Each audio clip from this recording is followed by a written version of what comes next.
I'm most grateful to once again address this hallowed house. I have faith in God, faith in Jamaica, and faith that all members here present have as his or her priority the best interest of Jamaica at heart. Though we may disagree on matters of policy and practice from time to time. Mr. Speaker, my confidence is in no small part due to the portfolios which I hold for the opposition on sport and entertainment. Both are key areas of Jamaica's creative industries and historically carry more consensus than disagreement among the members of this body. It is my hope that this spirit of cooperation will continue, as sport especially should never be tainted by divisive political posturing. Athletes expect and deserve united leadership that is supportive and elicits national pride as they compete both here and abroad. Mr. Speaker, it was an honor to serve for 4 years as Minister with responsibility for sport. And during my tenure, I was able to marshal the many gains that were made in sport development by the last administration. Some of the achievements are still in the implementation stage, and most, I am happy to say, garnered bipartisan support. Mr. Speaker, I am proud of the legacy of accomplishments that we were able to pass on to the current administration, and in this regard, I gratefully recognize the collaborative efforts and contributions of my fellow colleagues. I thank my colleagues on this side of the House and on that side of the House, but more so on this side of the House, headed by our comrade leader, the Most Honorable Portia Simpson Miller. Mr. Speaker, I wish to take this opportunity to acknowledge the continued support of my family, the members of my constituency, councillors and caretaker Harris, Burke, Marriott, Thompson, workers, community leaders, volunteers, donors, ministers of religion, teachers, and members of the business community. Each of you contribute in no insignificant way to the building of this great nation, Jamaica, land we love.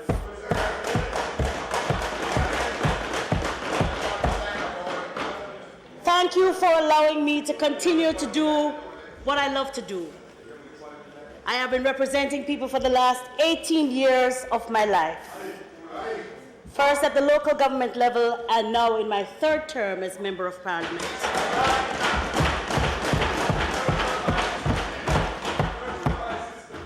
Mr. Speaker,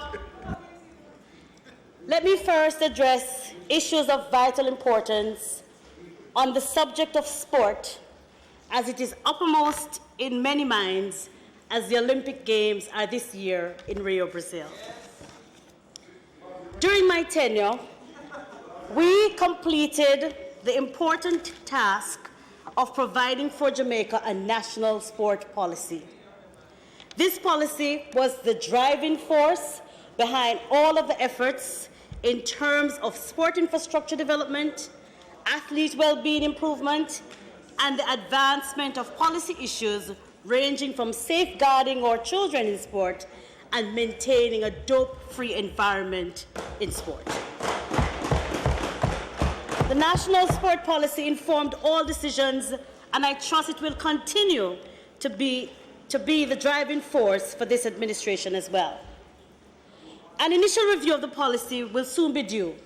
And Minister, I expect that this administration will ensure that the monitoring and evaluation process is pursued vigorously, as an up-to-date policy is vital to our sporting development. Mr. Speaker, we have come to recognize on this side that our high schools bear the brunt of our sport development in this nation. And as such, we developed the High School Sport Infrastructure Improvement Project, initiated by the previous administration. We achieved some landmark objectives. The project was born out of a need to change the focus of the Sport Development Foundation beyond constructing community playfields, many of which, I must admit, are poorly managed, and to expand its role into the even more critical area of improving the sport infrastructure in our high schools.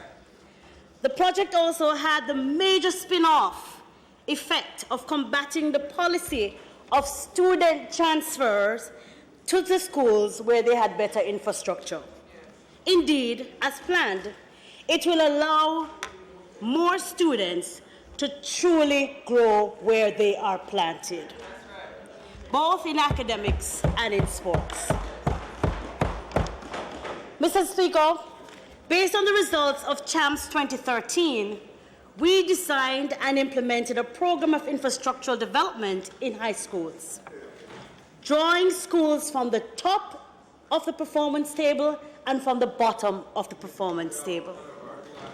Those located in the sugar-dependent areas funded by the European Union.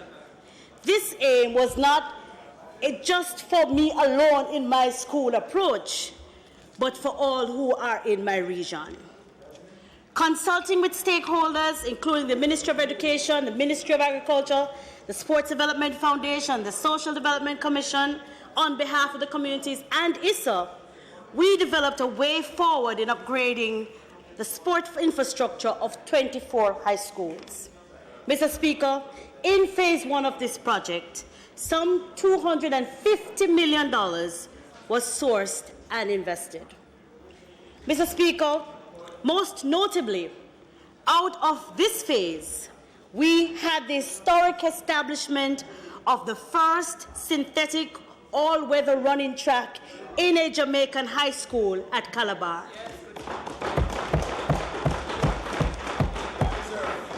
This is also the first such track to be laid at any high school in the English-speaking Caribbean.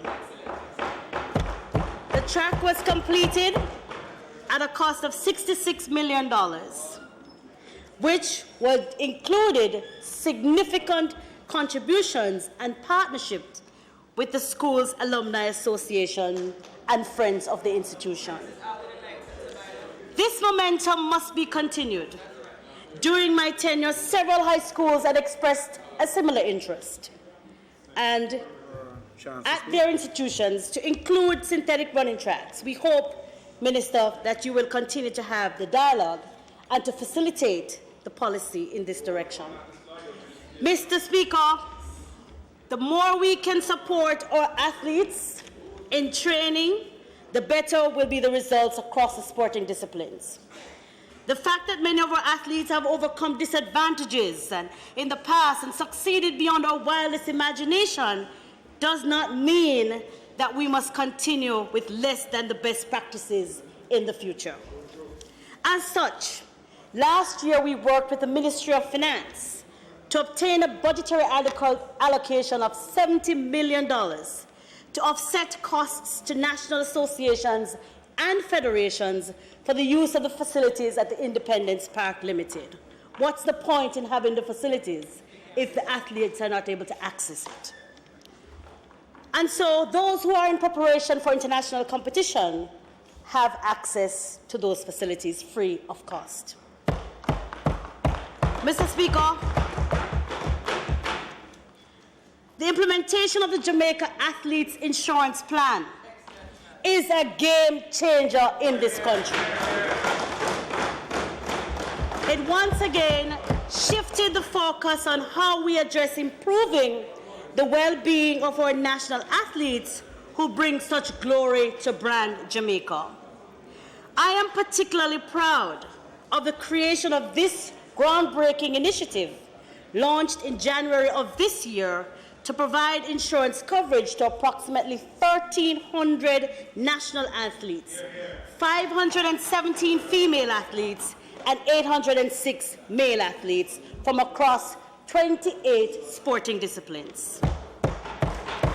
Mr. Speaker, funding commitments in excess of $70 million per year has been secured for 3 years from the Sports Development Foundation, the Chase Fund, the Tourism Enhancement Fund, and the National Health Fund.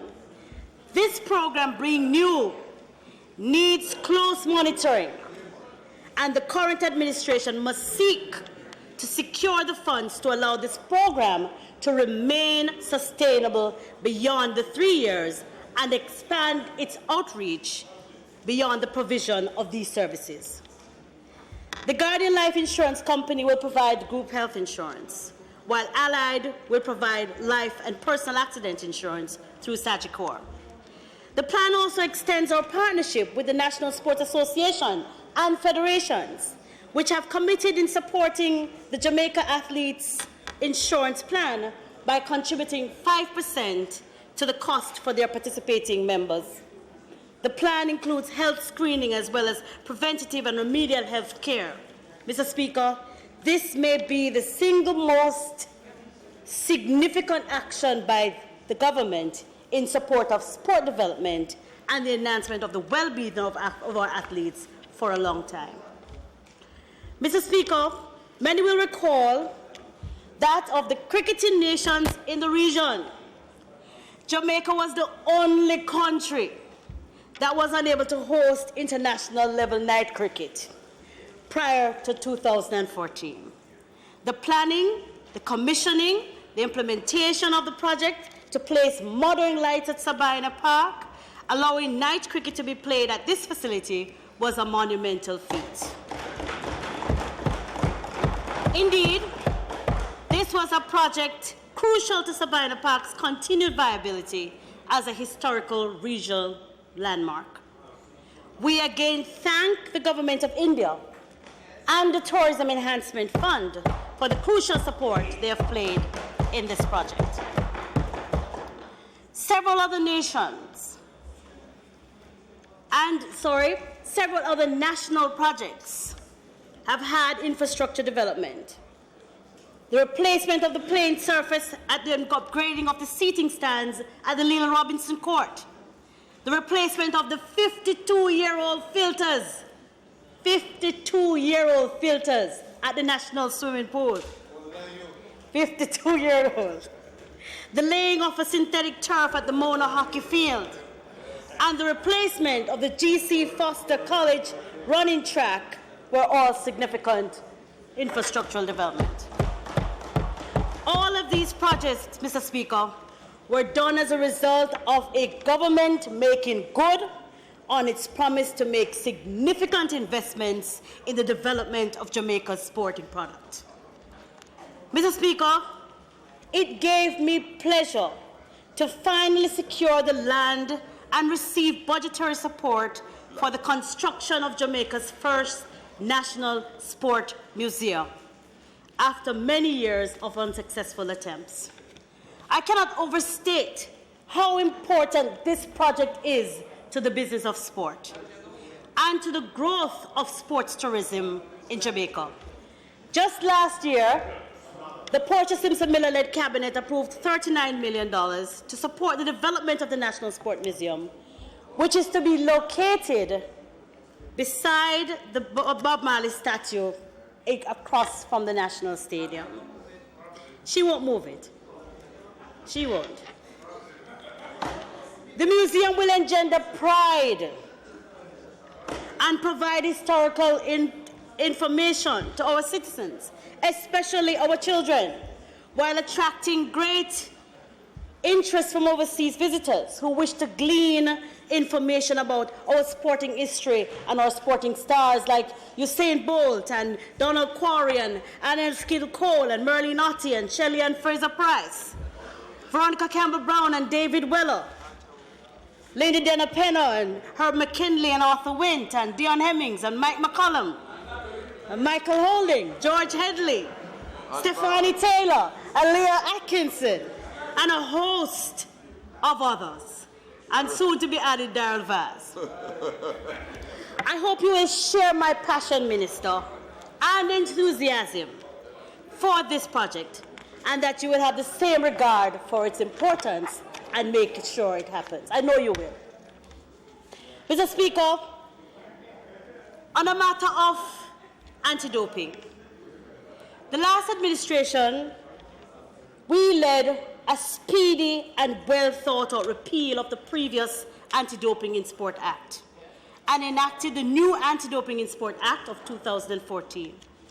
Despite or sometimes differing views, both sides of this House supported the passage of the new Act and its provisions. The new Act has not only ensured that Jamaica is water compliant, but it has gone a far way in deflecting international accusations aimed at Jamaica and Jamaican athletes. The passage of the Act has proven to be timely, especially in light of the current global revelations regarding anti-doping in Russia and other countries. The banning of Russia from participating in the 2016 Olympic Games indicates just how crucial these steps were in showing our commitment as a nation to preserving the integrity in sport and our determination to prove that our athletes are clean. While we await any outcomes of any hearings relating to adverse findings of one of our most outstanding athletes during 2008 Olympics in Beijing, every effort must be made to ensure continuous, rigorous education, testing, to discourage and uncover any athlete who may make the wrong choice and choose to gain an unfair advantage over his or her opponents through doping. Mr. Speaker, I am happy to know that my successor today is not facing the same challenges I encountered when I took office in 2012. Also, an Olympic year. Thanks to our partnerships with UNESCO, the Canadian Centre for Ethics in Sport, and the Chase Fund, we were able to place JADCO in a position of having improved urine testing, introduced blood testing, increased budgetary allocations, for the first time a fully serviced website, a fully equipped staff with an increased complement of doping control officers, stronger education and training programs at both the junior and senior levels. Mr. Speaker, let me impress upon this administration the importance of continuing to secure the gains made over the last 4 years and to ensure the need and to ensure that further strides will be made.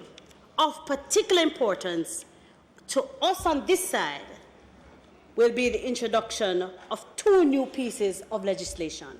1, legislation on the safeguarding and protecting of children in sport. Consultation commenced during the previous administration to look at this matter. We know that this is a hotly debated issue around the world. The truth is, Mr. Speaker, we do not produce the banned substances and supplements that are being given to our athletes. They're not produced here in Jamaica. The truth is, when a junior athlete returns an adverse analytical finding, we need to know who is responsible for giving that athlete the banned substance. How did it get into this country in the first place? Through which customs? And to hold them accountable and to ensure that there are strong sanctions for those persons who are seeking to get an unfair advantage. We stand ready as an opposition to offer our support on this matter. Secondly, we wish to see the advancement of the dialogue around the introduction of legislation to strengthen Jamaica's commitment to preserving the integrity in sport, especially as it relates to match fixing and illegal gambling in sport. This may not be perceived as a problem at this time. However, we need to be proactive, especially as gambling in sport has become a big part of the Jamaican landscape. Prevention is certainly better than having to cure. The opposition offers its full support. Mr. Speaker, we are extremely proud of our work in sport during the last administration. Sport is a major engine in Jamaica's development as it engenders social cohesion, national pride, and economic growth. Supporting sport is not a choice, but a necessity of any modern society, and certainly of one as rich in sporting achievement as Jamaica. Mr. Speaker, I assume the responsibility of being the opposition's voice on entertainment recently. I do so with an appreciation of Jamaica's leadership in world culture, music, dance, theatre, cooking, literary arts, fashion, and most other aspects of global entertainment sector. Mr. Speaker, entertainment is well recognized as having the capacity to contribute substantially to economic diversification and growth, particularly in developing countries. Studies consistently show that the creative and cultural industries have proven to be remarkably resilient in times of economic downturn, suffering less severe declines and recovering far more rapidly than other sectors. Mr. Speaker, the previous administration made significant strides in advancing Jamaica's entertainment sector through the identification and the establishment of suitable entertainment zones. An important method for strengthening the sector was implemented. The goal of entertainment zones is to facilitate development of the entertainment sector by establishing permanent and semi-permanent, multifaceted entertainment in secured and controlled environments with facilities like shopping, dining, cinema, music, and art. Against this background, the previous administration commenced work with the KCC and the Jamaica Constabulary Force to test a pilot entertainment pop-up zone in designating parking lots in the downtown Kingston area. Too often as representatives, Mr. Speaker, we are bombarded with questions and complaints regarding unfair permit processes for hosting events in communities. Mr. Speaker, not even the setups are off limits. And instead of seeking to deprive our entrepreneurs of well-needed income, we must provide sound structures geared at enhancing this industry. Mr. Speaker,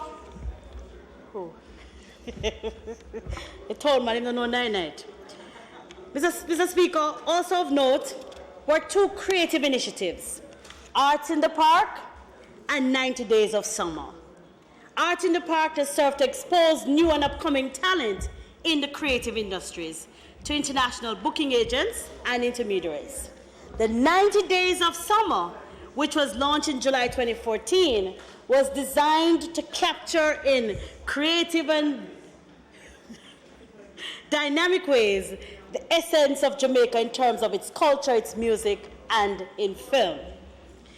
Both initiatives have showcased Jamaica's varied entertainment brand while activating public spaces and increasing the linkages between tourism, entertainment, craft, and the retail sectors. This strategy remains particularly important for tourism product diversification and economic empowerment.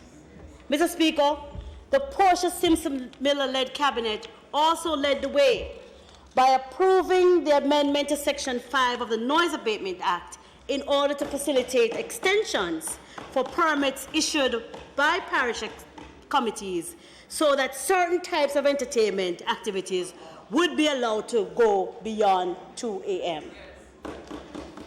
Mr. Speaker, We are used to hearing queries about how we locate and identify entertainers.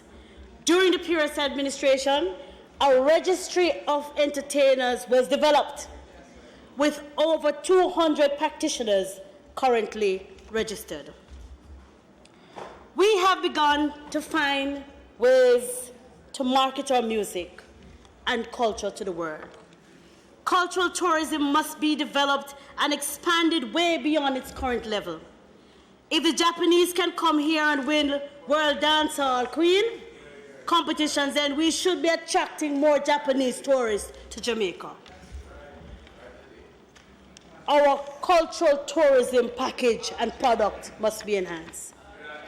Community tourism presents opportunities to develop local resources and talents and make the concept of tourism a reality at the community level for Jamaicans from the Grill to Moran Point.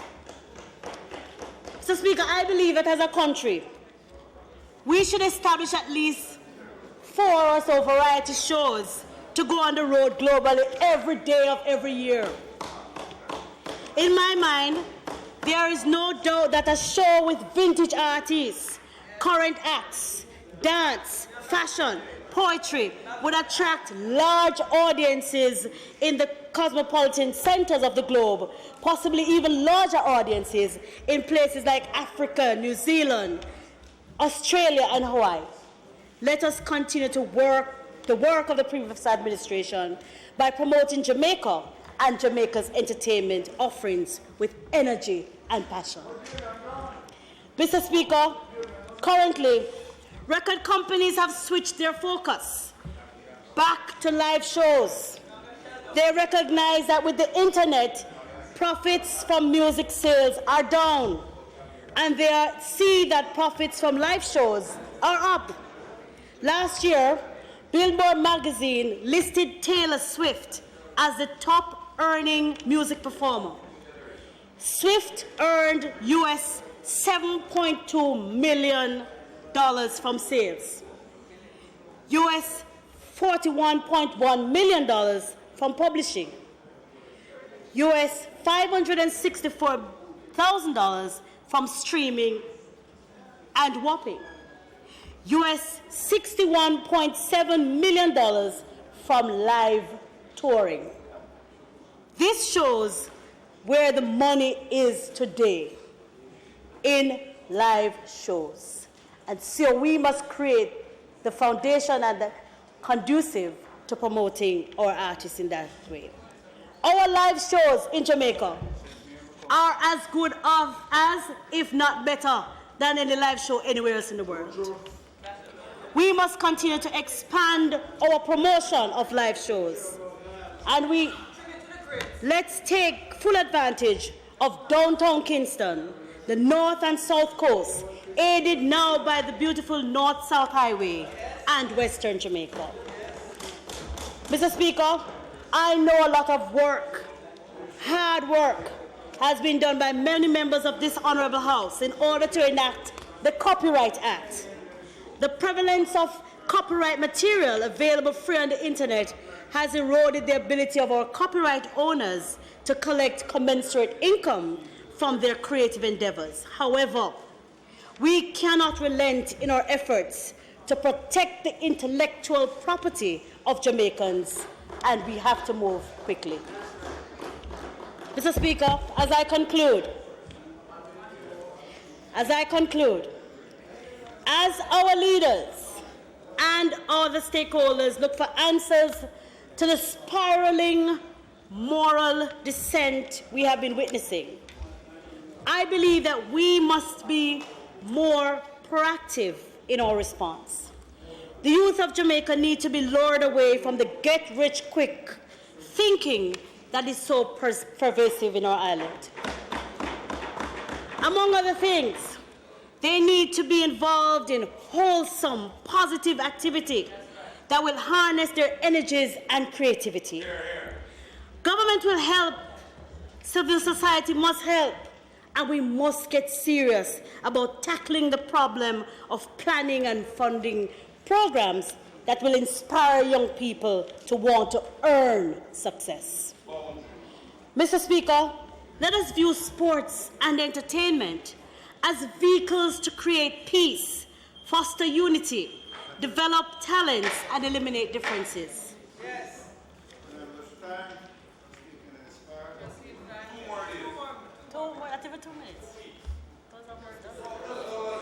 Mr. Speaker, I move that the member's time be extended by 5 minutes to conclude her presentation. The question is that the member's time be extended by 5 minutes. Those in favour? Those against? The ayes have it. Member. Thank you, Mr. Speaker. Thank you, colleagues. Mr. Speaker, let us view sports and entertainment as vehicles to create peace, foster unity, develop talents, and eliminate differences. We could begin with better funded sport programs in every primary school and utilize trained community-based volunteers as coaches and trainers. Training would not only involve the mechanics of sport, but also messages designed to stress the importance of hard work, respect for authority, respect for rules, perseverance, teamwork, honor, and integrity. Mr. Speaker, the talent which abounds in Jamaica is immense. Every Jamaican young adult believes he's a potential star. That confidence is not, self-confidence is not lacking. Not here. We need to seriously look on how we channel this confidence and talent. In my constituency, I'm establishing currently a recording studio, and I believe there is great need for many more across Jamaica. I meet a large number of young adults who are aspiring singers and songwriters. Let us give them the chance to grow. Why not an institution geared at teaching people recording and songwriting? Would this not help to elevate our music as well? Long gone are the days, Mr. Speaker, when parents would bash children because they want to pursue careers in sport and entertainment. As this nation grows, let us create the room for our people to grow in a structured way. Mr. Speaker, let us discuss these ideas in a bipartisan forum for Jamaica's sake before we lose another generation to crime. Thank you, and may God bless this honorable house, this sport and entertainment loving nation, and all its people. Bless us.